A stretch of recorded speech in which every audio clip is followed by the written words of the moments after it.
बिस्मिल्लाहिर्रहमानिर्रहीम programme inside the news के साथ मैं हूं आपका मेज़बान मुख्तार अहमद। रेगुलर बेसिस पर मुख्तलिफ डेवलपमेंट्स पर बातचीत की जा रही होती है। ऐसे में शहरी कराची की अगर बात ना की जाए तो मुझे ऐसा लगता है कि खास करके पूरे पाकिस्तान को चलाने वाली मईशत को बूस्ट देने वाला ये शहर है, जो कि पूरे सूबा और सूबे के साथ साथ पूरे चारों सूबों को लेता हुआ पूरे पाकिस्तान की मईशत में अपना किरदार अदा करता हुआ दिखाई देता है। ऐसे में जो आज की अहम पेशरफ सामने आई है, पंजाब असम्बली में दुश्मन मुल्क की आलाकार पार्टी और इसके रहनुमा पर पाबंदी की करारदाद भी मंजूर कर दी गई है। नई पेशरफ इलेक्शन कमीशन के हवाले से इस्लामाबाद में बल्दियाती इंतखाबात के शेड्यूल को भी जारी कर दिया गया है।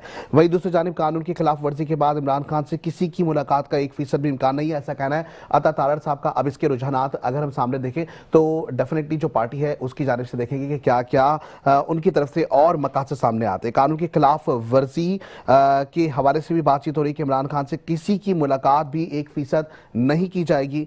डॉक्टर वर्दा का अगवा होने वाला ये मामला है और इसके साथ साथ हम देख रहे हैं कि शायद ये मामला अगवा करने का है या लूटने का मामला है। इसके साथ साथ लाहौर हाई कोर्ट की बात करें तो शाजिया के बजाय आमिर को पार्सल देने पर कुरियर कंपनी को शहरी को हर्जाना अदा करने का हुक्म दिया गया है। तो इस तरह के मामला भी सामने आ रहे हैं जहां पर छोटी छोटी बातों के ऊपर जो है वो अदालत का रुख किया जा रहा है। पीटीआई की पार्लिमानी पार्टी अलामी और फैसलों में इख्तलाफात पाए गए हैं। तो ये तमाम तो सूरत हाल है। ऐसी सूरत हाल के साथ साथ अगर हम शहरी कराची की बात करें तो बुनियादी मसाइल में घिरा हुआ ये शहर है जहां पे बिजली, पानी, इंफ्रास्ट्रक्चर के मसाइल सामने आते हैं। ऐसे में जो आज की अहम पेशरफ्त है, जो आज हम देख रहे हैं, बाजारों के मामला सामने आ रहे हैं, कारोबार वैसी नजर नहीं आ रहा है। ऐसे में जो कराची में हम देखते हैं बचत बाजार लगाए जाते हैं, इसके ऊपर पाबंदियों का इतलाक किया जा रहा है या पाबंदियां बढ़ाई जा रही हैं। ऐसे में न्यू कराची में बाजार की दुकानें गिराने के खिलाफ दरखास्त की समाअत हुई है।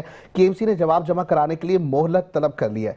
अदालत ने दरखास्त की समाअत 11 जनवरी तक मुलतवी कर दी है, जबकि केएमसी के इस रवैये से शहरियों को जहनी परेशानी होती दिखाई दे रही है। एक जानब देखते हैं कि अवाम का रवैया सामने आता है कि जब इस तजावुजात के हवाले से बात की जाती है तो वे कहते हैं कि शायद हमारी जो कारोबार है उसको खत्म किया जा रहा है। ताजिर बरादरी तहफ़्फ़ुज़ात मांग रही होती है, मुतालबात किए जा रहे होते हैं, फिर उसके बाद मुज़ाकरात पे बात आके ठहरती है। तो ये तमाम तरह सूरत हाल है जिस वक्त हम देख रहे हैं। इस वक्त हमारे स्टूडियो में मौजूद सलमान खान हाशमी, अवाम पाकिस्तान पार्टी साहब का ताल्लुक है, आपको वेलकम करेंगे। इसी तरीके से इंजीनियर नौमान अली साहब हमारे साथ मौजूद हैं, पाकिस्तान मरकजी मुस्लिम लीग साहब का ताल्लुक है, दोनों को वेलकम करेंगे। सर, जाहिर है देख रहे हैं कि पूरे पाकिस्तान को चलाने वाला शहर शहरी कराची, मईशत के ऊपर बात करें, फिर ताजिर बरादरी के ऊपर एक्सटॉर्शन की भी बड़ी मामला सामने आए। गुज़िश्ता रोज़ डीआईजी साहब ने जो है वो बड़ा बयान भी दिया कि जो एक्सटॉर्शन के मामला हैं 50% जो मामला हैं वो उन्होंने कहा कि जी भत्ताखोरी के नहीं होते, वो आपस के लेन देन के मामला होते हैं। ऐसे में अब कारोबारी तबका जो है वो मुतासर होता है, फिर छोटे छोटे बाजारों की तरफ राग़िब होता था कि आम आवाम तक बचत के साथ जो है वो बाजार लगाए जाएं या दुकानें बनाई जाएं या कैंप लगाए जाए। अब न्यू कराची के मामला सामने आया जहां बाजारों की दुकानें गिराने के खिलाफ दरखास्त का मामला आया। तो एक जानब सीजनल हम देखते हैं कि काम हो रहा होता है, लेकिन ये जो दुकानें गिराने का मामला हैं, ताजिर बरादरी परेशान नजर आ रही। सर क्या कहेंगे? बहुत शुक्रिया मुख्तियार भाई शो में बुलाने का आपका। सबसे पहले तो मैं देखें बात दुकानों के हवाले से करते हैं जो न्यू कराची में अभी चल रहा है, एक प्रॉपर गंडा। ठीक है, पहले हमारे कराची में बिज़नेस कम हो रहा है क्योंकि यहाँ के जो हालात हैं, यहाँ के तमाम लोग जानते हैं कराची की जो सूरत हाल चल रही है वो बड़ी गमगीन चल रही है। लोग अपना बिज़नेस बड़ी मुश्किल से डेवलप करते हैं और ये देखें इसका ये तरीका नहीं है कि उस दुकानों को तोड़ा जाए और उसका कोई हल भी ये नहीं है। उसका प्रॉपर ये एक सिस्टम बनाया जाए, केएमसी उसका एक प्रॉपर उसका एक निज़ाम बनाए जो कि दुकानें जो हैं वो अपने उसके जो टैक्सेस है जो कलेक्ट करते हैं उनको एक छोटा सा एक टैक्स पे करवा दें ताकि वो एक अपनी दुकान का ठिया अपना घर के रोज़गार चला सकें। ठीक है, दूसरी चीज़ ये है कि दुकान तोड़ने से तो देखें पहले हमारा बिज़नेस कम्युनिटी यहाँ से छोड़ के बहुत सारी कंपनियाँ जा चुकी हैं। तो अब जो थोड़ा सा बचा है वो भी जो कराची को रोशनी दे रहा है शहर, ठीक है, वो भी बंद हो जाएगा, अंधेरा आ जाएगा। तो मैं जहाँ तक समझता हूँ कि ये केएमसी को एक इस पर कानून को सिंध हुकूमत को इस पर कुछ बनाना चाहिए और आवाम की रोज़गार के लिए कोई मौके देने चाहिए। तो ये इसका हल ये नहीं निकलता कि ये दुकानें तोड़ें या ये गरीब जो फुटपाथ पे या जो ठिये लगा के बैठें तो ये इनको हटाएं, इनको मूव कराएं। ये बिल्कुल प्रॉपर गंडा है। देखिए एक चीज़ होती है ना कि दुकानें लगाई हैं या मूवेबल कोई चीज़ है तो वो वहाँ से ठेला आपने सुबह से लगाया, शाम को हटा दिया। अब जब दुकानें गिराने का मामला है इसका मतलब ये हुआ कि पक्की दुकानें बना दी गई हैं, तो ये तो तजावुजात की ज़ुमरे में आ जाएगी। तो डेफिनेटली इसके ऊपर तो फिर कार्रवाई होनी चाहिए ना। देखिए ये तो पहले तो ये पूछे ना कि वो दुकानें जब बनाई गई थी तब वो कहाँ थे इंजीनियर, ठीक है। जिन्होंने ये और जो फिर सारा साल जो है वो अभी देखते हैं कि जिस तरह की पहले दुकानें बना दी जाती हैं, फिर उसके लिए हर रोज की बुनियाद पे मेरे ख्याल से पैसों की भी मामला बिल्कुल सामने आ रहे ऐसी होते हैं, ऐसा ही होता है? बिल्कुल ऐसी है, ठीक है। बत्ता अच्छा, माफिया दूसरी बिल्कुल है। जानब नवान साहब मौजूद है। नवान साहब क्या कहेंगे, शहर कराची में वैसे ही कारोबार नहीं है, आप इंजीनियर भी हैं और खास करके पाकिस्तान मरकजी मुस्लिम लीग साहब का ताल्लुक है, क्या कहेंगे इस तरह की सूरत हाल में जहां तजावुजात के नाम पे पहले तो शहर में इंफ्रास्ट्रक्चर एक साइड पर रखते हुए जगह जगह जो है वो इजाजतनामे दे दिए जाते हैं कुछ शॉर्ट पीरियड के लिए, फिर वो जो इजाजतनामे दिए जाते हैं उसमें तकाजे ये होते हैं कि जी लेन देन के मामलात होते हैं, फिर उसके बाद अब जब लेन देन के मामलात या तो बढ़ा दिए जाते हैं या कोई उसमें आपस की कोई मामलात सेटल्ड नहीं होते तो फिर जी तजावुजात के नाम पर चीज़ें गिरा दी जाती है। ऐसा ही हम देखते हुए आ रहे हैं। ये मेरा कोई अपना ज़ाती जो है वो बात नहीं है, बल्कि ये अवाम का एक रद्द-ए-अमल है जो अवाम सोचती है, समझती है और अवाम जो है वो बताती है कि इस तरह के मामला। सर किस तरीके से देखते हैं? मुख्तियार भाई, ये तो समझ लेना चाहिए कि ये ताजिर दहशतगर्द नहीं है। ठीक। जिस तरीके से बिहेव किया जा रहा है ताजिर बरादरी के साथ और जिस तरीके से अभी जैसे सलमान भाई ने बात की है, मैं कहता हूँ सहूलतकार हैं, सबसे पहले तो सहूलतकारों को सूली पर चढ़ाना चाहिए, जिनकी वजह से ये तजावुजात हुई हैं, जिनकी वजह से इलाके बर्बाद हुए हैं। ये शहर कराची इंटरनेशनल शहर था, इसे तरक्की की बजाय पीछे ले जाने की पूरी कोशिश की जा रही है। आप कोरंगी में देख लें, वो एक आलीशान किस्म का इंफ्रास्ट्रक्चर है, लेकिन SBCA की नाअहली है, वहाँ जो एक करप्शन का राज है उसने जो बर्बाद किया है, उसके बाद बर्बादी के बाद फिर अपनी मर्ज़ी से आ जाते हैं, अपनी मर्ज़ी से गिरा देते हैं, दोबारा सेटलमेंट हो जाती है। मैं समझता हूँ ये सिर्फ ताजिर बरादरी नहीं बल्कि हमारी जो नौजवान नस्ल है उसके अंदर नफ़रत पैदा कर रहे हैं इस मुल्क पाकिस्तान के लिए, इस कराची के लिए, यहाँ के इदारों के लिए। तो मैं ज़ाती तौर पर यह समझता हूँ, एक नौजवान होने की हैसियत से ये बात कहता हूँ कि शहर कराची के नौजवानों को उम्मीद देनी चाहिए, सहूलत देनी चाहिए, नफ़रत और तासुब की तरफ नहीं ले जाना चाहिए। इदारों में जो ऐसी काली भेड़ें मौजूद हैं उन्हें सूली पर चढ़ाना चाहिए, जिनकी वजह से ये सारे काम होते हैं। आज आप 120 गज़ का बड़ी मुश्किल से कोई बंदा घर लेता है, वो बनाने की कोशिश करता है, वहाँ तो पहुँच जाएंगे, एक ईंट आपको नहीं रखने देंगे, कहेंगे जी इसकी फ़लाँ मंजूरी। वो जो 20 इदारे आते हैं, बिल्कुल वो कहते हैं 36 मसले इदारे ऐसे मौजूद हैं जो आपको काम नहीं करने देते, और कोई इदारा ऐसा नहीं है जहाँ से आपको सहूलत मिले। तो ये जो तजावुजात हो रही हैं, सबसे पहले तो जिनकी ज़ेरे निगरानी ये सारे काम हो रहे हैं, मैं समझता हूँ ताजरों की बजाय उन्हें पकड़ना चाहिए, सारा निज़ाम ठीक हो जाएगा।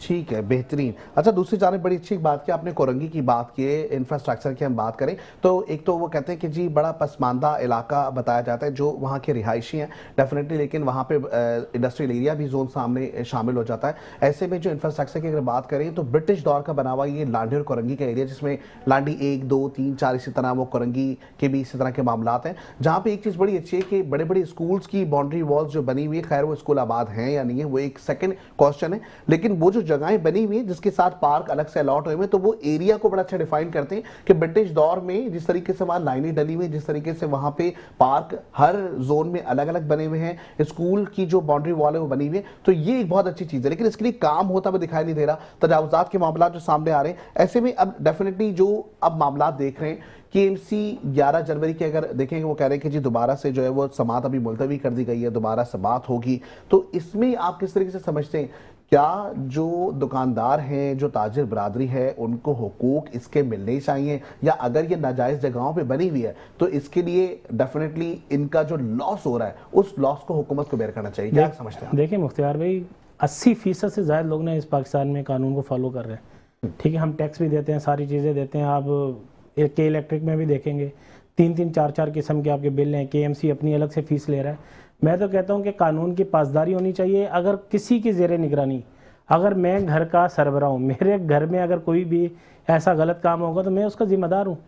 अगर कहीं भी तजावुजात होती हैं, कोई भी शख्स करे, चाहे वो कोई हुकूमती ये कह लें कि सरपरस्ती में हो, किसी तंजीम की सरपरस्ती में हो, या ये कह लें कि आपकी यूनियन है, जो बिज़नेस यूनियंस हैं उनकी सरपरस्ती में हो, तो वो किसी ना किसी को नुकसान पहुंचा रहे होते हैं, तो फौरी तौर पर एक्शन लेना चाहिए। लेकिन ये वाला अंदाज ठीक नहीं है, ये रवैया बिल्कुल ठीक नहीं है कि रातों रात आपको मसलन के कोई टास्क मिल जाए, आप सुबह उठें मशीनरी लेकर जाएं, पहले आपने कई सालों से वहाँ से भत्ता भी ले रहे हैं, रिश्वत भी ले रहे हैं, सारी चीज़ें कर रहे हैं, आपकी नाक तले सारा काम किया गया है, आज आपको अचानक याद आ गया, आपको इलाका बेहतर लगना शुरू हो गया, आप 4 दिन वहाँ जाकर वो एक किस्म की मैं तो आसान अल्फाज में कहता हूँ ये कारोबारी बदमाशी करते हैं, ठीक है, आप लोगों को तंग करते हैं, कारोबार करने नहीं देते। अगर आपने निज़ाम बनाना है निज़ाम बनाएं, ये पूरी कौम फॉलो करती है। अभी आपने ई चलान का ड्रामा किया इस शहर कराची के अंदर, दहशतगर्द तो नहीं पकड़े जा रहे सीसीटीवी कैमरे से, वो लूट मार सब कुछ कर रहे हैं, लेकिन बेल्ट ना बांधने के ऊपर बहुत बड़ा तमाशा लगा हुआ है।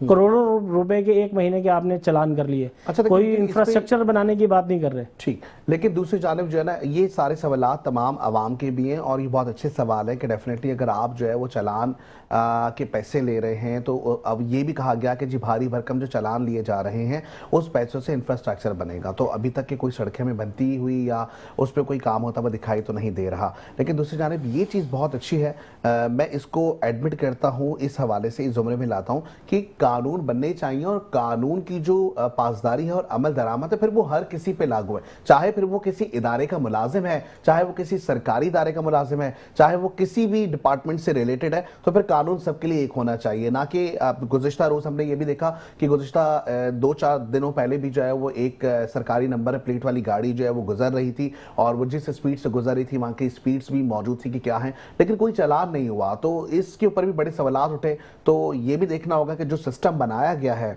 क्या ये सिस्टम वही दोबारा से दोहराया गया, क्या सिस्टम तो डिजिटलाइज किया गया लेकिन सिस्टम में कारकर्दगी और सिस्टम के अंदर जो कारस्तानियां है वही पुरानी वाली है, तो इसको भी दुरुस्त होने की बहुत ज्यादा जरूरत है। अच्छा, दूसरी जानिब दरखास्त गुजारों का मुतालबा सामने आया, वो कहते हैं कि मुतबादिल जगह फराहम की जाए। अब एक जानिब देखें गार्डन का वाकया देखें तो पिछले 2 साल कबल गार्डन्स में हमने देखा कि 100 से ज़ायद दुकानों को मिसमार किया गया था, फिर वहाँ से एक रोड निकाला गया था। तो क्या हम ये एक जानिब हम जिस तरीके से कह रहे हैं कि जी रोड बनाए जाएं, इंफ्रास्ट्रक्चर दुरुस्त किया जाए, फिर दूसरी जानिब हम इस तरीके से जो है वो दुकानों के मामले पर ताजिर बरादरी उठ रही है, तो सर ये तो फिर 2 रवैये हो गए ना? नहीं, इसमें तो मुख्तियार भाई आपको बिल्कुल वाज़ेह फ़र्क करना होगा। एक है इंक्रोचमेंट, मैंने अपनी दुकान बनाई, अपने थल्ले से आगे मैंने 5-7 फीट 10 फीट कब्जा कर लिया। एक वो चीज़ है जो आपके इदारों ने जिनके एनओसी दिए हमें, लीज डॉक्यूमेंट दिया हुआ है, आपकी तरफ से इजाज़त है, 60 साल से लोग वहाँ पर रह रहे हैं, आप उन्हें तजावुज़ात कहकर अगर वो मसमार कर देंगे तो हुकूमत को चाहिए, जहाँ सिंध हुकूमत 21 लाख लोगों को घर दे रही है, तो ये आपके अपने लोग हैं। आप इंफ्रास्ट्रक्चर को बेहतर करने के लिए एक रोड बनाना चाहते हैं, तो जब आप मुल्कों के साथ बातचीत करके अपने मसाइल हल करते हैं, आप तो इनके ये कह लें कफ़ील हैं, ये तो हमारे अपने लोग हैं, हमारे अपने रहने वाले हैं, 60 साल से 3-3 नस्लें वहाँ पर रह चुकी हैं, आपके इदारों की एनओसी मौजूद है, लेकिन आपकी मसलन के एक हठधर्मी है कि आप अपने इदारों की दी गई एनओसी को कबूल करने के लिए तैयार नहीं है। तो आवाम का तो कसूर नहीं है, वो तो बेचारे सुबह से लेकर शाम तक, बल्कि कराची में मैं कहता हूँ 8 घंटे की आपकी ड्यूटी है, 4 घंटे का आपका सफ़र है, 12 घंटे की मुशक्क़त के साथ बंदा घर पर पहुँचता है, 1200-1500 रुपये कमाकर वो एक झोंपड़ी उसने ख़रीदी है और एनओसी आपकी तरफ से दी गई है, 60 साल से रह रहे हैं। तो ऐसे इदारों का भी लाजमी तौर पर मुहासबा होना चाहिए, अकाउंटेबिलिटी होनी चाहिए, जिनकी तरफ से ये कच्ची आबादियाँ इनकी ये कह लें कि अप्रूवल दी गई है और गरीब लोगों का पैसा बर्बाद किया जा रहा है, उनके साथ खिलवाड़ किया जा रहा है। यही सारे लोग जब बेघर होंगे, इस शहर कराची की अमन व अमान की सूरत हाल बिगड़ेगी, रोड पर डकैतियाँ होंगी, फिर पुलिस कहेगी देखें ये काम हो रहे हैं, हमारे कंट्रोल में नहीं है। जैसे मैं आपसे कह रहा था कि आपने ई चलान वाला काम किया है, इसी कैमरों को सिक्योरिटी के लिए भी मैं समझता हूँ कराची में लाजमी तौर पर इस्तेमाल करना चाहिए। क्या कहेंगे सर आप? देखिए जी, पहली चीज़ ये कि जो कैमरे नब्स किए गए हैं हमारे कराची शहर में ई चलान के ऊपर, ये इसके मैं आपको बताऊं कि सरासर गलत है। ये प्रोजेक्ट था 16 साल पहले का, 15-16 साल पहले का, और उसको सेफ सिटी के उस पर यूज़ करना था, ठीक है। और इन्होंने वो करा ई चलान के ऊपर, लाए अपने मफाद के लिए लाए। सिंध हुकूमत जब भी कोई काम करती है ना, वो अपने मफाद के लिए करती है। देखें, आवाम का रिलीफ निकालना हमारे लिए सबसे पहला अहम मकसद है। आवाम को अगर रिलीफ नहीं मिलेगा, चाहे वो देखें ताजिर बरादरी हो, चाहे वो दुकानदार हो, चाहे वो रेडी वाला हो, कोई भी बंदा पर्सन, किसी भी, मैं एक बात करता हूँ कि आज के दौर में उसने अपनी बुनियाद डाली है बड़ी मुश्किल से, कर्ज़े लेकर, लोन लेकर, किसी से पैसा मांग के अपनी एक बुनियाद बनाई, और उसको एक हुकूमत आकर फौरी उसको फुलफिल बोले कि जी वही भाई की तरह कि रात में उनको अगर एक टास्क मिला तो सुबह के उन्होंने मशीनरी लगा दी और हटा दिया। नहीं, इसका ये हल नहीं है। क्या ये हुकूमत जो अभी हटा रही है, जो अभी ये काम न्यू कराची में इन्होंने दुकान के साथ करें, क्या ये इसका वाज़ेह तौर पे बता सकती है कि दोबारा इनको एनओसी नहीं मिलेंगी, दोबारा ये दुकानें ना बनेंगी, वहाँ दोबारा नहीं बन पाएंगी क्या? ठीक है, सिंध हुकूमत जो एनओसियाँ कैंसिल करती है वही दोबारा रिफॉर्म कर देती है। ठीक है, और उसमें लोग जो होते हैं वो दूसरे होते हैं। बिल्कुल ऐसी है। ठीक है, इसका मतलब ये हुआ कि इंफ्रास्ट्रक्चर के नाम पर जाती मफादात के लिए ये काम जो है वो किया जा रहा होता है, जहां पर ताजिर बरादरी को रिलीफ फराहम करने के बजाय उनसे उसको एक्सटॉर्शन बोले या उसको हम बोले कि जी जो आपस के मामलात हैं उसको तय करने की कोशिश की जाती है, और ऐसे में अगर मामलात या मुज़ाकरात या मुतालबात नहीं माने जाते तो वहां मिसमारी का मामला सामने आ जाता है। यहाँ वक्त ब्रेक पे जाएंगे, वापस आते हैं, हमारे से जुड़े रहे, देखते रहे हमारे प्रोग्राम जिसका नाम है inside the news. Welcome back to the show. जिससे कि प्रोग्राम में गुफ्तगू का सिलसिला रहा तजावुज़ात के हवाले से, वहीं दूसरी जानिब देख रहे हैं कि एक अबहाम की कैफियत तारी नज़र आ रही है पूरे पाकिस्तान में, जहां पर अडियाला जेल के हवाले से इस वक्त जो मालूमात सामने आई हैं ज़राए के मुताबिक बताया जा रहा है कि धरनों के मामला सामने आ रहे हैं, और वज़ीर इत्तलात अता तारा ने एक बड़ा प्रेस ब्रीफिंग भी की है, मीडिया से बात भी की है, जिस पर उन्होंने ये कहा कि जी मुलाकात के जो मामला बानी PTI के साथ हैं वो 1% भी नहीं होंगे। इससे पहले जो आखिरी बार मीटिंग का इनेकाद किया गया जहां देखा गया कि सियासी मामलात भी डिस्कस किए गए, तो ऐसे में वो तमाम घर के रिलेटिव्स या घर के वो तमाम लोग फर्दन जिनकी मुलाकातें पहले से तय हो जाती थी, वहाँ पे भी सियासी चहमा गोइया या सियासी बातचीत या सियासी तौर पे लोगों तक बात पहुँचाने के लिए जरिया बना गया। तो ऐसे में अब जो मामला सामने आ रहा है उसमें बताया जा रहा है कि जी खास करके अब बानी PTI से मुलाकात नहीं करवाई जाएगी। गुज़श्ता एक हफ्ते कबल जब एक ट्वीट जो कि अफगानिस्तान से जो है वो होता हुआ आया बानी PTI के हवाले से कि जनाब ये बानी PTI जो है उनकी सेहत सही नहीं है या वो इस वक्त इस दुनिया में नहीं है, और फिर उसके बाद वो मामला भारत से होते हुआ है। फिर उसके बाद हम ये देखने लगे कि जी बानी PTI की जो बहनें हैं हमशीरा की जानिब से भारतीय टेलीविजन के ऊपर जो है वो इंटरव्यूज़ दिए गए या उनको हालात हाजरा से वाकिफ किया गया, लेकिन अब की जो सूरत हाल है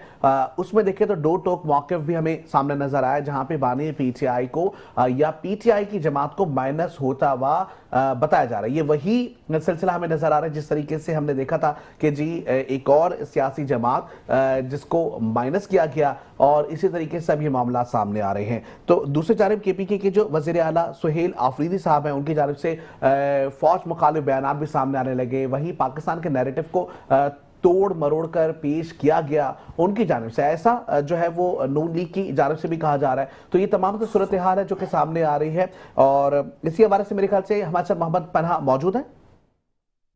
ठीक है, डेफिनेटली जो अब ये मामला सामने आ रहे हैं इसको अगर हम देखें तो यहाँ पे कशीदगी नज़र आती है कि एक जानिब अवाम नज़र आ रही है, एक जानिब हमें हुकूमत नज़र आ रही है, लेकिन मामलात सुलझते हुए नज़र नहीं आ रहे। सियासी मामलात हैं अफाम तफहीम से मुज़ाकरात से हल होते हैं, लेकिन अब भी ये कैफियत नज़र नहीं आ रही है, बल्कि ये ही जो कैफियत है वो तूल होती हुई नज़र आ रही है, जहाँ पे दोनों जानिब से तनाव शिद्दत इख्तियार करता हुआ दिखाई दे रहा है। ऐसे में डेफिनेटली ये सलमान खान हाशमी साहब, आप किस तरीके से देखते हैं जब इस तरह की सूरत हाल नजर आ रही है? अब PTI की जमात है, उनका एक अपना मौक़िफ़ है, वो बानी PTI से मुलाकात करने के तकाजे करते हुए दिखाई दे रहे हैं, तो सियासी जब बातें होंगी तो फिर तो मुलाकात नहीं होगी। आप किस तरीके से देखते हैं? देखें, सबसे पहला तो सवाल ये कि गवर्नमेंट दे क्या सकती है, गवर्नमेंट के पास है क्या मुज़ाकरात के लिए, ठीक है, पहली चीज़। दूसरी चीज़ ये कि देखें अभी जो आपने सुहेल अफरीदी साहब का कहा, उनका आपने देखा होगा जलसे में उन्होंने सारी चीज़ें जो प्रेस कॉन्फ्रेंस भी करी है, तो इनकी वीडियो, और फिर वही बात कहूँगा कि आज से 4 दिन पहले की DG ISPR की वीडियो देखें, आप उनकी वीडियो इनकी वीडियो निकाल लें और अपना मौक़िफ़ को जजमेंट दे दें कौन गलत है कौन क्या। इंग्लिश में कहावत है, मैं आपको बताऊँ, इंग्लिश में कहावत है, मुहावरा है, टिक फॉर टैक, जैसा करोगे वैसा भरोगे। मैं इसके ऊपर सिर्फ यही कहूँगा कि जैसा आपने करा है वैसा आपको मिलेगा। बिल्कुल ऐसी है। ठीक है, क्या कहेंगे इंजीनियर नौमान अली साहब कि अब जो मामला सामने आ रहे हैं सियासी तौर पर हम देखें, सियासी इंजीनियरिंग का लफ्ज़ इस्तेमाल किया गया था, तो अब मैं यही चाहूँगा कि इसके ऊपर थोड़ा सा बताइएगा कि जो अगर सियासी इंजीनियरिंग हो रही है, एक जानिब अगर हुकूमत का मौक़िफ़ देखें, हुकूमत कहती है कि हम अमन अमान की सूरत हाल रखना चाहते हैं पूरे पाकिस्तान में, ऐसे में फिर मामलात या मुज़ाकरात कर लिए जाएँ या उनके कुछ मुतालबात या अपने कुछ मुतालबात मान लिए जाएँ ताकि अफ़हाम व तफ़हीम से दोनों मामलात दुरुस्त हो जाएँ, तो क्या ऐसी कोई सूरत हाल हमें नज़र आती है कि आगे होती हुई दिखाई दे रही? देखिए, मैं तो समझ रहा हूँ जो खान साहब के अपने मुशीर हैं या उनके लोग हैं वो खान साहब के लिए मुश्किलात पैदा कर रहे हैं। खान साहब का एक बिल्कुल वाज़ेह बयानिया था, वो बयानिया को लेकर चल रहे थे, लेकिन वो बयानिया बदतमीज़ी पर उतर आया। ठीक है, तो सियासी मैं तो समझता हूँ कोई भी जमात हो, चाहे वो TLP है, PTI है, कोई भी है सियासी, उनका ये कह लेंगे जमहूरी हक है कि उनके साथ बात की जाए, उन पर केसेस किए जाएं, अदालतों में फैसले होने चाहिए, किसी के साथ ज़ोर ज़बरदस्ती नहीं होनी चाहिए। ये अवामी प्रेशर के साथ या किसी प्रेस कॉन्फ्रेंस के साथ आप किसी की हक राय को या उसकी जो ये कह लें मकबूलियत को कम नहीं कर सकते। लेकिन बदकिस्मती है कि हम अपने ज़ाती मफादात को, अपने ज़ाती सोच को रियासत के ऊपर, इज्तमाहियत के ऊपर फोक के देना शुरू हो गए। कहीं मैं गलत भी हो सकता हूँ, कहीं ठीक भी हो सकता हूँ। ये जो रद्द अमल दिया जा रहा है मैं समझता हूँ, और उसमें जो ज़बान इस्तेमाल की जा रही है वो रियासत पाकिस्तान के लिए बहुत ज़्यादा नुकसानदेह। मैं दोबारा आपको वो बात कहूँगा कि ये मसला सिर्फ दो पार्टियों का या दो इदारों का आपस में नहीं है। आप इस कौम को नफरत, तासुब और बगावत के ऊपर तैयार कर रहे हैं, चाहे वो पाकिस्तान मरकजी मुस्लिम लीग करे, चाहे वो पीटीआई करे, जमात इस्लामी करे, कोई भी करे, जमात कोई भी हो, लेकिन हमें ये तो लाजमी तौर पर देखना चाहिए, रियासत है तो हम में, रियासत के बाद सारी चीजें होंगी। अच्छा, बैरिस्टर गौहर का भी बयान सामने आया जब कहा गया कि जी बानी पीटीआई सियासी जो जमात पीटीआई है वो माइनस हो रही है या उसमें से बानी पीटीआई माइनस हो रहे, तो ऐसे में बैरिस्टर गौहर का भी बयान सामने आया। उन्होंने कहा कि 80% पाकिस्तान की जो आबादी है वो खास करके बानी पीटीआई की हिमायत में है या बानी पीटीआई से मोहब्बत करती है या उनकी शख्सियत से मोहब्बत करती है। तो ऐसे में जो ये मामला सामने आ रहे हैं उलझते हुए अभी भी दिखाई दे रहे हैं कि डेफिनेटली जब हम ये देखेंगे कि गौहर साहब का एक बयान सामने आता है, दूसरी जानिब हम देखते हैं कि फौज मुखालिफ बयान जो है वो केपीके की हुकूमत की जानिब से आ रहे होते हैं। ऐसे में कभी ज्वाइन कर चुके मोहम्मद पन्ना साहब। मोहम्मद पन्ना साहब, सबसे पहले तो वेलकम करेंगे अपने प्रोग्राम में। पहचान पाकिस्तान पार्टी से आपका ताल्लुक है, पन्ना साहब क्या कहेंगे? खास करके हम देख रहे हैं कि इस वक्त जो सियासी मामलात है, सियासी इंजीनियरिंग हम देख रहे हैं बड़ी मुख्तलिफ तरीके से नजर आ रही है। अमन अमान की सूरत हाल अगर अडियाला जेल की बात करें तो मुलाकातों के सिलसिले अब बैन हैं और इसके साथ साथ अवाम में इस वक्त बड़ी तशवीश पाई जा रही है। जी सर, वेलकम। एक तो मेहरबानी आपने अपने प्रोग्राम में लिया। देखो, ये सियासी कशीदगी बिल्कुल है, ये कम नहीं हो रही है। इसकी वजह कोई भी कम करने के लिए पीटीआई वालों को, इमरान खान की पार्टी, पीटीआई तो है ही नहीं, पीटीआई तो रजिस्ट्रेशन 2024 से पार्टी नहीं है, उसको तो मैं पार्टी कंसिडर नहीं कर रहा जब को रजिस्टर ही नहीं है। तो मैं ये कहता हूँ कि इन्होंने पर्सनल जो उठाया है इमरान खान को, ये क्यों उठा रहे हैं इतना? कभी गवर्नमेंट के आगे कोई प्रॉब्लम करते हैं, कभी हम आज गवर्नर साहब ने, केपीके ने बड़ी अच्छी बात की है। ये पहले हम भी मुतालबा करते रहते थे, भाई ये शहरियों को यहाँ अडेला में अनसिक्योर है, कुछ मेन सिटी में है, आप मेहरबानी करके कोई इनको सिक्योरिटी दे दें, कुछ ये दे दें, नहीं तो पाकिस्तान का और जेल है वहाँ शिफ्ट कर दें।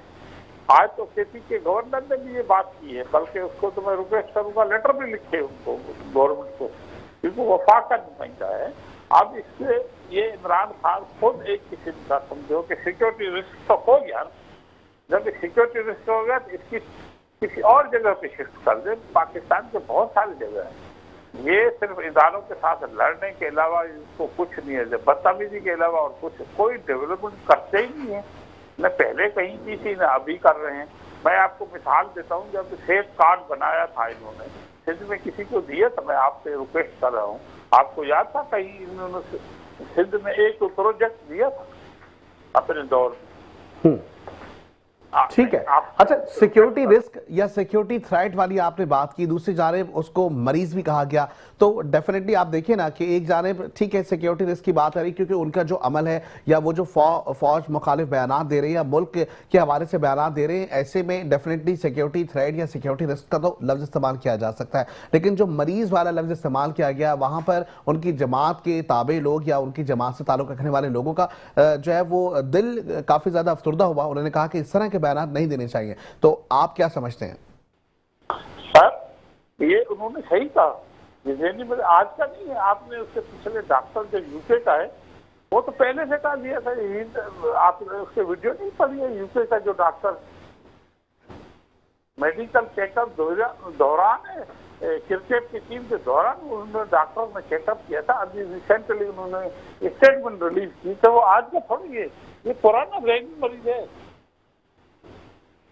ठीक है, लेकिन अब जो सूरत हाल नजर आ रही है, वज़ीर इत्तलात अता तारड़ की जानिब से भी कहा गया कि 1% भी अब चांसेस नजर नहीं आते जहां पे मुलाकातें करवाई जाएं। तो अब अगर हुकूमत की जानिब से इस तरीके से किया जाएगा या अगर नरमी बर्ताव नहीं रखी जाएगी तो वहां पर आपको खुद नहीं लगता कि जी अवाम के अंदर एक तसज्जुब जो है वो बरकरार रहेगा, फिर इसी तरीके से सूरत हाल नजर आएगी कि धरने जो है वो जगह जगह नजर आएंगे। अगर अमन अमान की सूरत हाल बरकरार रखना है जो हुकूमत की अवलिन तरजीहात में शामिल है, ऐसे में तो फिर मुलाकात के मामला बनाने चाहिए ना। नहीं, देखो मैं आपको अर्ज करता रहूं, सजा कोर्ट ने दी है, सजा कोर्ट ने दी है। 9 ये दूसरा 9 का वाक़या करना चाहते हैं। मुझे ये बताओ कि जरूरी है आप मजमुआ बना के सियासतदान इकट्ठे करके हजारों की तादाद में मुलाकात करने, आज एक नॉर्मल कैदी है अपने टाइम गुजार रहा है, नॉर्मल को नॉर्मल से ट्रीट करो। अच्छा, 9 मई वाकयात के हवाले से सब जो है वो रेफरेंस दे रहे होते हैं, लेकिन 9 मई की वाकयात के ऊपर जब बानी पीटीआई या उनकी जमात से बात की जाती है तो उनका रवैया ये आता है, वो कहते हैं कि जी इसमें कोई और लोग मुलव्विस थे, अगर ऐसा नहीं है तो सीसीटीवी फुटेज निकाल लें। वो कहते हैं कि इसका फ्रांसिक करवा लें। तो अदालती निज़ाम में कहते हैं कि तो फ्रांसिक तो अभी तक के प्रॉपरली तरीके से नहीं हुआ, लेकिन 9 मई की वाकयात के हवाले से जब उनसे कहा जाता है तो इल्ज़ाम तराशी के मामला सामने आते हैं। वो कहते हैं कि जी कोई और लोग इसमें मुलव्विस थे। आप क्या कहेंगे, क्या कोई और लोग मुलव्विस थे या इसमें भी कोई ना कोई सियासत उनकी जानिब से की जा रही है? मैं आपको अर्ज करूं, रिसेंटली जो वीडियोज आई है उसमें भी काफी चीजें क्लियर है केपीजी के हवाले से। मैं ये पहले भी हमने 1-2 दफा रिक्वेस्ट की है, मुतालबा किया है चीफ जस्टिस साहब से, चीफ जस्टिस पाकिस्तान से, सदर साहब से, प्राइम मिनिस्टर से, फील्ड मार्शल साहब से कि भाई इनके केस चलाओ, केस चला के किसी के साथ जाति में जस्टिस हो, लेकिन ये चैप्टर क्लोज होना चाहिए। उसकी वजह ये है हमारे बहुत सर चैप्टर क्लोज होने की आपने बात की, चैप्टर क्लोज होना इसको मैं किस जुमरे में लूं? मैं वही कर रहा हूँ ना कि कोर्ट करेगी ना, कोर्ट करेगी ना, इसका फैसला हमेशा कोर्ट ही करेगी। मुझे दुख ये है कि जो वहाँ जीएसटी में या कहीं शोहदा के जो इन्होंने बेहुरमती की है, बीइंग ए पाकिस्तानी, मैं आपसे सवाल करता हूँ, बर्दाश्त करोगे? बीइंग ए पाकिस्तानी मैं आपसे पूछ रहा हूँ, मुझे बताओ शहीद अजीज भट्टी साहब के साथ क्या किया इन्होंने? राशिद मनहा साहब का ये जो कराची वाला, ये रिकॉर्ड के हैं हमारे कर्नल शेर खान वालों के पुतले। भाई आप लोग क्या कर रहे हैं? इतना तो इंडिया ने भी नहीं किया जो इन्होंने उस 9 मई को किया। ये आप खुद सोचो, इसका फैसला नहीं होना चाहिए। ठीक, लेकिन 9 मई के केसेस में ये देख रहे हैं कि बहुत डिले किया गया। अगर जाहिर जिस तरीके से आपने कहा कि इस चैप्टर को क्लोज होना चाहिए, अगर इस चैप्टर को क्लोज होना चाहिए तो फिर 9 मई की वाकयात में इतना इनके डिसीजंस को लेने के लिए केसेस डिले क्यों किए गए? फिर दूसरी जानिब 9 मई की केसेस में बहुत से ऐसे लोग हैं जिन्हें बरी भी कर दिया गया, तो वहां पे भी एक कैफियत ये सामने आती है कि कुछ अपने लोग हैं जिन्हें केसेस से बरी किया गया, कुछ वो लोग हैं जो कि उनके तर्जुमान हैं या उनकी हुकूमत के साथ जुड़े, उनकी जो पार्टियों से जुड़े हुए हैं, तो वहां पे भी ये देखा गया है कि जी 9 मई की केसेस डिले किए गए। लेकिन अगर डिले की बात करें तो डिले का मतलब ये नहीं हुआ कि आधी छूट दे दी गई है। नहीं, मैं यही कर रहा हूँ ना कि डिले का इनको, क्योंकि किसी भी केस में अगर ये उस वक्त पे 9 मई का टाइम पे फैसला होगा, काफी अच्छे से तरीके से हम भी एग्री करते हैं, हम भी रिक्वेस्ट करते रहते हैं कि जिसने किया क्या किया, ये गवर्नमेंट का काम है, उसमें मैं कमेंट नहीं कर सकता क्योंकि ये उनका काम। आज जो अडेला जेल में हो रहा है ना, अगर 9 मई का वाकया होता तो ये चीजें भी नहीं होती। तो वो उसको चैलेंज कर रहे हैं कि 9 मई वाले वाकये को भी कुछ नहीं किया तो अडेला में क्या करेंगे? ये रिट गवर्नमेंट अपनी खुद जो है ना सारी तो से वो लूज कर रही है। गवर्नमेंट हमेशा जहाँ जाती है अपनी रिट दिखाती है। ठीक है। अच्छा मोहम्मद पन्ना साहब, ये जो मामला सामने आ रहे हैं जिसमें अभी अडियाला जेल में जो मुलाकात के मामलात हैं, जहां हम देख रहे हैं कि मुलाकात के मामलात या चांसेस नजर नहीं आ रहे, ऐसे में तो अवाम का एक रद्द-ए-अमल भी सामने आएगा जो उनकी जमात को तरजीह दे रहे होते हैं। तो ये हुकूमत की जिम्मेदारी नहीं है कि मुज़ाकरात कर लिए जाएं, मुज़ाकरात ये नहीं कि बानी पीटीआई से किए जाएं, बल्कि इस मामलात में जहां पे गवर्नमेंट के मामलात हैं, जहां पे हम देख रहे हैं कि जिस तरीके से अता ताड़त साहब ने कहा कि जी 1% भी अब चांसेस नहीं होंगे मुलाकात के, तो वहां पे जो लोग मौजूद हैं या जो जेल में कैद बानी पीटीआई है, तो क्या उसकी सेहत के हवाले से या उसके जो भी मामला सामने आ रहे हैं उसके हवाले से अपडेट कैसे आएंगी उनके चाहने वालों तक या उनके घर वालों तक? ये भी तो हुकूमत के लिए एक बड़ा चैलेंज है। मैं आपको बताता सकता हूँ 1 by 1 मुज़ाकरात की बात आपने जैसे कही, मुज़ाकरात पॉलिटिकल मैंने तो पॉलिटिकल बंदे तो करेगा ना। कितनी कमेटी बनी है नेशनल असेंबली, मैं नून लीग का हूँ ना किसी और का, हमारी अपनी पार्टी है डॉक्टर शिवदत्ता साहब की, कितने दफा ट्राई किया गया एक कमेटी सिंगल, क्योंकि इनको ट्रस्ट नहीं है। ट्रस्ट ये नहीं है, जो मुज़ाकरात के बोल नॉमिनेट होते हैं तो वो दूसरे दिन खान साहब उसको चेंज कर देता है।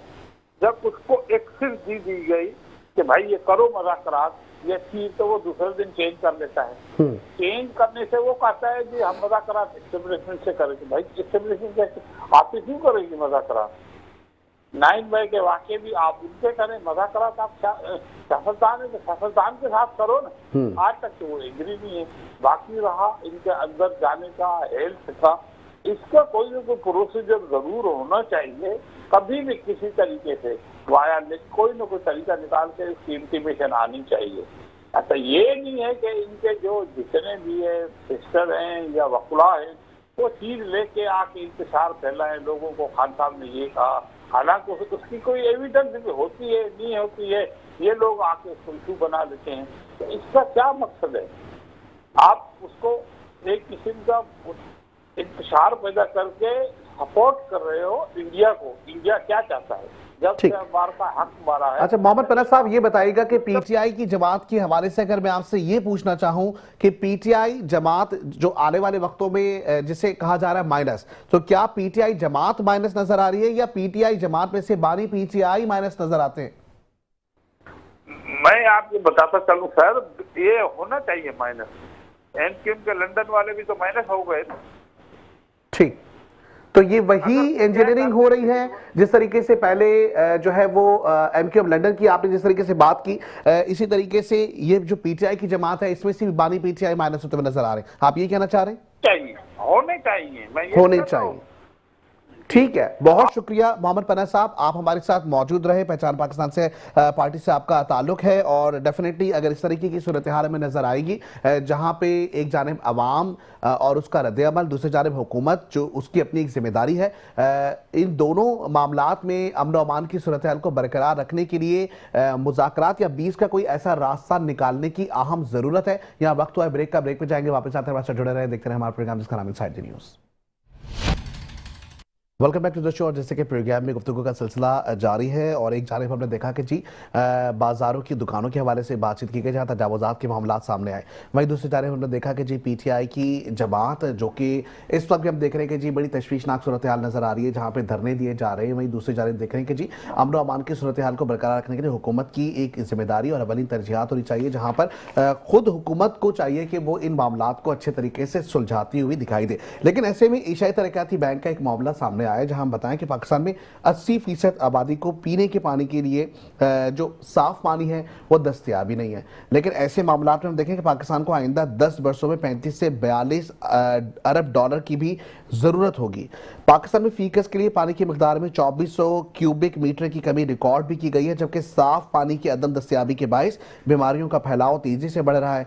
रिपोर्ट में एक और बड़ा इंकशाफ यह हुआ कि पानी की मुखालिफ बहाव और इंफ्रास्ट्रक्चर की चैलेंजेस के बायस पाकिस्तान के दरियाओं के निज़ाम को भी बड़ा खतरा है, जबकि तकरीबन 12,000 अरब रुपए तक पानी के निज़ाम पर खर्च करने की अशद ज़रूरत है। वहीं दूसरे सवालात ये पैदा होते हैं, एक जानिब एशियाई तरक्याती बैंक से मामला सामने आ रहे हैं जहाँ पे हमें अरबों डॉलर की ज़रूरत है, दूसरी जानिब हमारे पास कोई रिफॉर्मिंग नहीं है, कोई हमारे पास प्लानिंग नहीं है।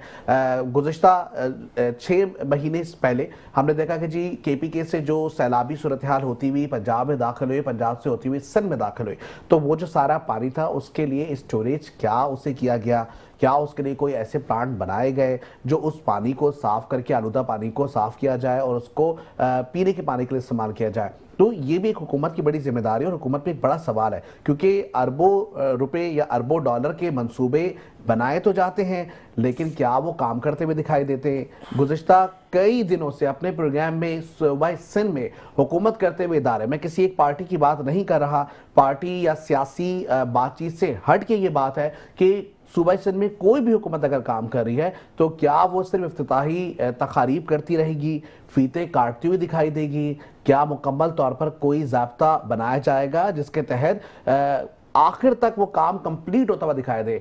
अकम्प्लिश नहीं होता इफ्तिताही तकरीबात हो जाती हैं, फीते काट दिए जाते हैं, फिर मंसूबे अधूरे रह जाते हैं। तो ये मंसूबे अधूरे क्यों रहते हैं, उसके ऊपर थोड़ी सी गुफ्तगू ज़रूर रहेगी। और इंजीनियर नौमान अली साहब, ज़ाहिर पाकिस्तान मरकज़ी मुस्लिम लीग से आपका ताल्लुक है, ये मंसूबे बनाए जा रहे हैं, फीते काटे जाते हैं, मंसूबे मुकम्मल नहीं हो रहे, टर्न्योर पीरियड बढ़ाए जा रहे, ऐसा क्यों है? फिर ये आने वाली हुकूमत के लिए बड़ा चैलेंज हो जाता है ना।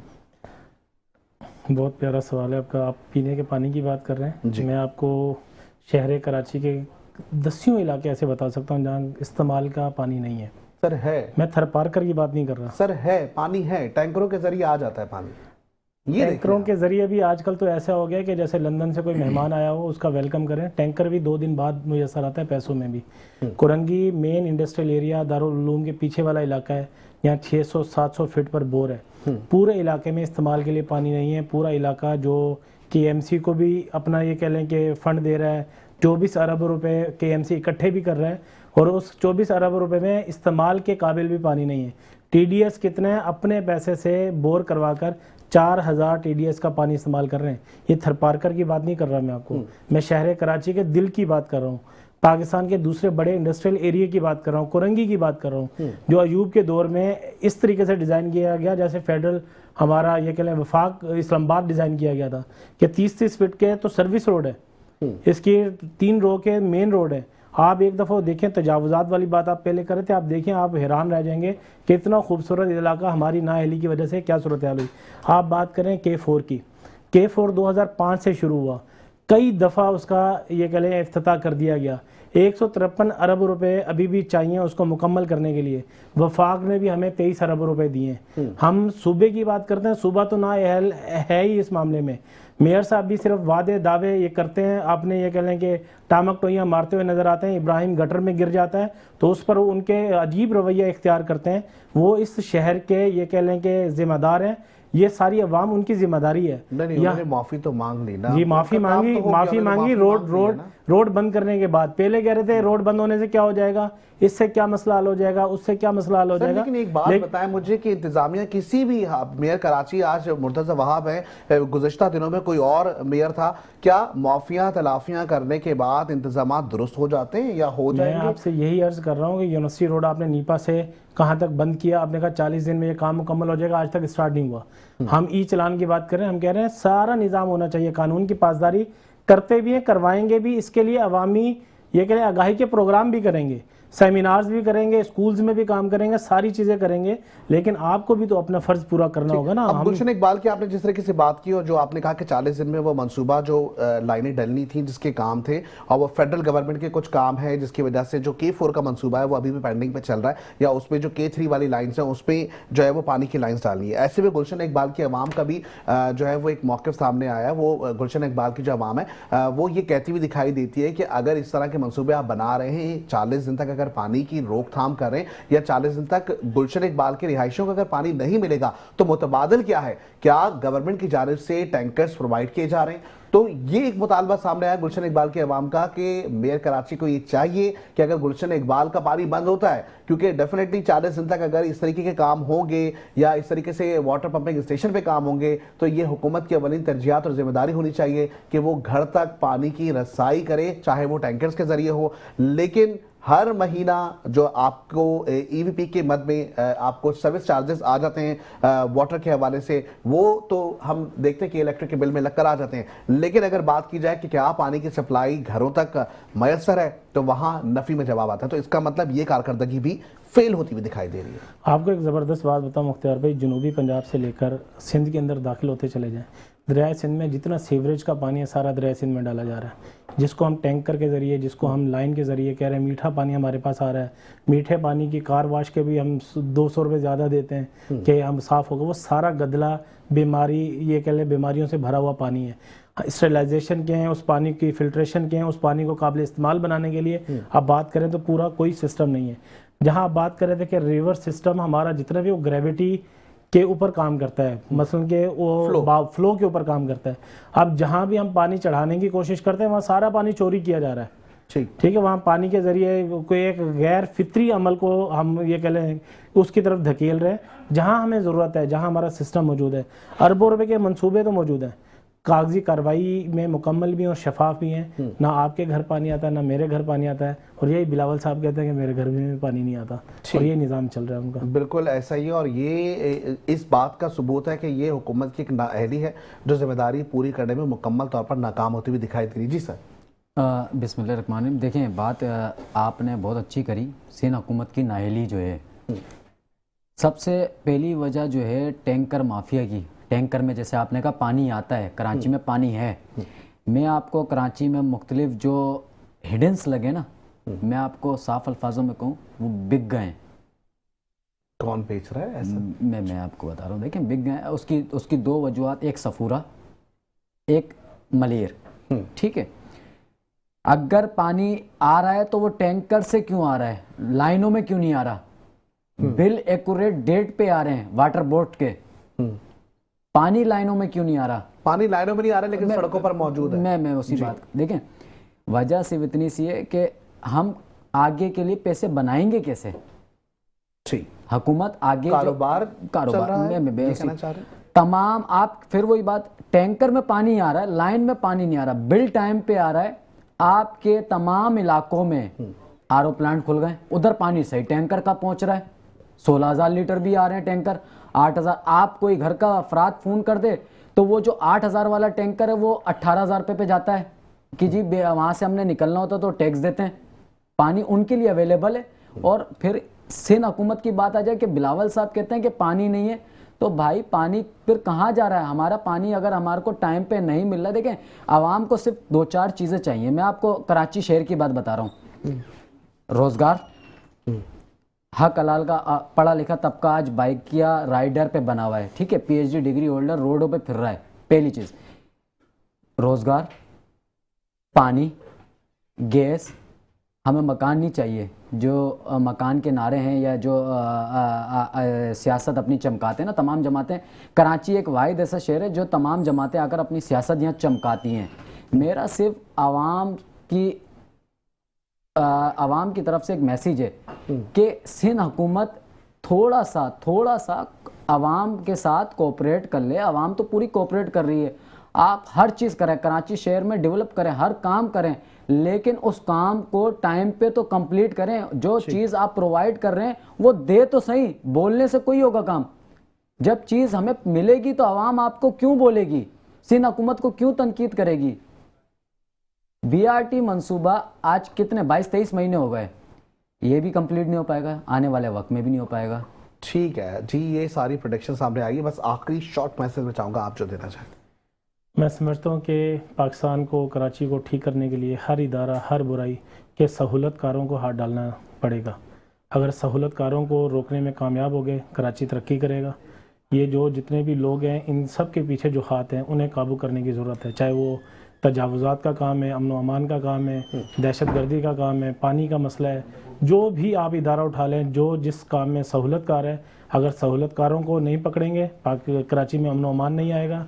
यहाँ इसी तरीके से चोर डकैती सारे मामला चलते रहेंगे, नफ़रत भी फैलेगी, तासुब भी फैलेगा, और बदहाली तो आपके सामने, इसको मजीद फ़रोग़ मिलेगा। ठीक है, बहुत शुक्रिया सलमान खान हाशमी साहब और इसके साथ साथ इंजीनियर नौमान अली और मोहम्मद पन्ना साहब कि आपका मौक़िफ़ हमारे सामने आ गया। जाते जाते फील्ड मार्शल सैयद आसिम मुनीर से हमारी रिक्वेस्ट यही होगी कि शहरी कराची की आवाम को जीने के लिए साफ़ पानी, इसके साथ साथ जो बुनियादी ज़रूरियात हैं मुहैया की जाए। तमाम सियासी पार्टी शहरी कराची पे अपनी हुकूमतें अपनी सियासत को चमका चुकी हैं, लेकिन अब भी हालत ज़ार हमें अफसुर्दा नज़र आ रही है। तो ऐसे में से रिक्वेस्ट करेंगे। इसके साथ ही आज के प्रोग्राम में इतना ही। ज़िंदगी हालात में दिया साथ होगी। आपसे फिर मुलाकात। अपना बहुत ज़्यादा ख्याल रखिएगा। पाकिस्तान जिंदाबाद। पाकिस्तान हमेशा जिंदाबाद रहेगा।